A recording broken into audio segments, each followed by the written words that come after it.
خوشبو۔ میں نے جیسے ہی جرمن مہنگی آرام دہ بڑی جیپ کا دروازہ کھولا تو مجھے لگا جیسے میں کسی آرام دہ پر آسائش گاڑی کی بجائے بدبودار گٹر میں آ گیا ہوں۔ غیر ارادی طور پر میرا ہاتھ ناک کی طرف بڑھ گیا۔ میں غیر شعوری طور پر نہایت ناگوار بدبو کو روکنا چاہ رہا تھا جو میرے نتنوں کو جلا کر دل و دماغ کو ناگوار احساس دے رہی تھی۔ میں اس ناگوار صورتحال کے لیے بالکل بھی تیار نہیں تھا۔ میں تو حسب معمول اپنے دفتر آیا تو سیکیورٹی گارڈ نے آ کر بتایا، سر وہ بڑی گاڑی والے آپ کا صبح سے انتظار کر رہے ہیں، بار بار آپ کا پوچھ بھی رہے ہیں، لہٰذا آپ برائے مہربانی لوگوں سے ملنے سے پہلے ان سے مل لیں۔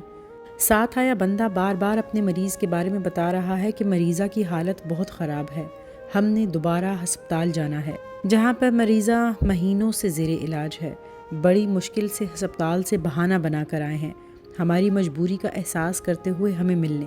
لہٰذا میں جہازی مہنگی گاڑی کی طرف یہ سوچ کر بڑھ گیا کہ دولت مندوں کے چونچلے ہوتے ہیں کہ ہمیں عام لوگوں کی طرح انتظار نہ کرنا پڑے، اس لیے انہوں نے یقیناً گارڈ کو پیسے دیے ہوں گے جس کی وجہ سے گارڈ ان کی سفارش کر رہا تھا۔ ساتھ میں امیروں کے مسائل بھی بہت نازک، میاں بیوی کے جھگڑے، اولاد کی نافرمانی، عیاشی، بدتمیزی، پڑھائی کے مسئلے یا پھر من پسند شادی میں رکاوٹ۔ انہی سوچوں میں میں نے دروازہ کھولا۔ میں ذہنی طور پر ان کی بیکار گفتگو سننے کے لیے خود کو تیار کر چکا تھا۔ یہ وہ دولت مند لوگ ہیں جو اللہ کی ہزار نعمتیں پانے کے بعد بھی ناشکرے بنے اور شکوے شکایت کرتے نظر آتے ہیں۔ یہ غریبوں کے مسائل سے بے خبر ہیں جن کو زندگی بچانے کے لالے پڑے ہیں، لیکن اندر داخل ہوتے ہی لگا جیسے کوڑے کے بدبودار ڈھیر پر آ گیا ہوں۔ ایسے امیر زادوں کی گاڑیاں لش پش پالش شدہ اور اندر معطر سپرے کا راج ہوتا ہے۔ ایسی گاڑیوں میں داخل ہوتے ہی خوشبوؤں کے جھونکے آتے ہیں، اس لیے میں پریشان سا ہو کر ڈرائیونگ سیٹ پر بیٹھے دولت مند کی طرف سوالیہ بلکہ تشویشناک نظروں سے دیکھنے لگا، جس کی عمر 50 سال سے اوپر ہوگی۔ چہرے اور آنکھوں سے شدید الجھن اور پریشانی جھلک رہی تھی۔ میری طرف دیکھا تو مسکرانے کی کوشش کی اور بولا، پروفیسر صاحب آپ نے مجھے پہچانا نہیں، شاید ہم کئی سال پہلے مل چکے ہیں اور میں نے چند دن آپ کے گھر اور صحبت میں گزارے بھی ہیں۔ جب وہ بولا ماضی کے دھندلکے چھٹنے لگے، مجھے اس کی آواز شناسا سی لگنے لگی۔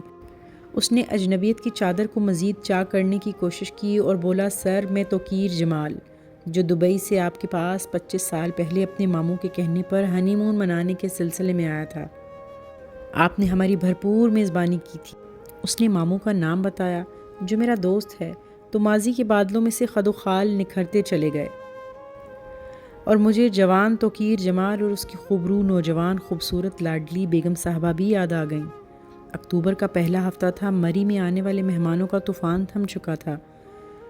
مری میں موسم سرما کا آغاز ہو چکا تھا۔ میری فیملی لاہور میں والدین کے پاس تھی۔ میں درویش آدمی آزادی کے جھولوں میں مست تھا۔ بھرپور ناشتے کے بعد، کلاس پڑھانے کے بعد، کالج کے ٹیرس پر آرام دہ کرسی پر آنکھیں موندے دھوپ کی حرارت جو زیست سے بھرپور تھی انجوائے کر رہا تھا۔ میری انگلیاں زمرد کی تسبیح کے دانوں پر گردش میں تھیں، لبوں پر یا حیو یا قیوم کی میٹھی حلاوت بری چاشنی، رگوں میں ذکر کی سریلی گردش۔ جسم کو جیسے ہی حرارت ملے انسان آرام کے بعد مراقباتی کیفیت نیند میں چلا جاتا ہے۔ میں اس کیفیت کو انجوائے کر رہا تھا کہ اچانک میری چاروں طرف خوشبو پھیل گئی، بلکہ مختلف خوشبوؤں کے جھونکوں نے مجھے نیم خوابیدگی سے عالم بیداری میں کھینچ لیا۔ میں نے ناگواری سے آنکھیں کھولیں کہ کون ہے جو میرے آرام میں خلل ڈال رہا ہے، تو جوان میاں بیوی کھڑے میری طرف دیکھ رہے تھے۔ جب میں جاگ گیا تو مرد نے ایک کارڈ میری طرف بڑھایا کہ ماموں جی نے ہمیں آپ کے پاس بھیجا ہے۔ میں نے نام پڑھا تو فوری جاگ گیا اور کہا، ہاں ان کا فون مجھے آیا تھا، آپ شادی کے بعد کچھ دن میرے پاس گزارنے آئے ہیں۔ میں نے فوری جیب سے چابی نکالی، نوکر کو بلایا، سامنے گھر کی طرف اشارہ کیا اور کہا، آج کل میں اکیلا ہوں، آپ جائیں اپنی مرضی کا کمرہ لے لیں، میں نے دوست کی طرف جانا ہے، رات کو آپ کو جوائن کروں گا۔ یہ توقیر جمال سے پہلی ملاقات تھی۔ لیٹ رات کو میں واپس آیا تو میرا گھر بقائے نور بنا ہوا تھا۔ لان صاف ستھرا، فنائل کی خوشبو، بہت سارے بلب لگا کر گھر کو روشن کر دیا گیا تھا۔ دروازہ کھول کر اندر داخل ہوا تو ہر طرف خوشبو کا راج تھا۔ مہمانوں کے کمرے صاف ستھرے، نئی چادریں، واش روم میں صابن، شیمپو، فنائل، ٹشو، بے شمار چیزیں، نئے تولیے لٹک رہے تھے۔ یہ میرا گھر لگ ہی نہیں رہا تھا۔ پوچھنے پر توقیر بولا، سر میری بیوی بہت دولت مند گھرانے سے ہے، گندی بدبودار جگہ پر نہیں ٹھہر سکتی، لہٰذا آپ کے نوکروں کو استعمال کر کے اس کے ذوق کے مطابق کمرہ بنا دیا ہے۔ میری بیگم اس قدر نفیس ہے، جو کپڑے پہن لے دوبارہ نہیں پہنتی۔ دنیا کے مہنگے ترین پرفیوم استعمال کرتی ہے۔ کوئی غریب اس کو چھو لے تو فوری خود کو دھو کر خوشبو لگاتی ہے۔ یہ بازار سے جو کپڑے لاتی ہے ان کو پہلے واش کرتی ہے، کسی نے ہاتھ نہ لگایا ہو۔ ایسی نخریلی عورت میں نے نہیں دیکھی۔ 3 دن میرے پاس رہے، پھر چلے گئے۔ آج کئی سالوں بعد پچھلی سیٹ پر عورت بیماریوں کا ڈھانچہ پڑی تھی، تو وہ بولا، سر اب یہ ہر ایک سے معافی مانگتی ہے، اس کے منہ میں کینسر کا پھوڑا ہے جو لا علاج ہے، اس سے یہ بدبو ہر وقت نکلتی ہے، اس کے کمرے میں کوئی نہیں جاتا، یہ آپ سے بھی معافی مانگنے آئی ہے، اس کے غرور کی سزا اللہ نے بدبو کی شکل میں دی ہے۔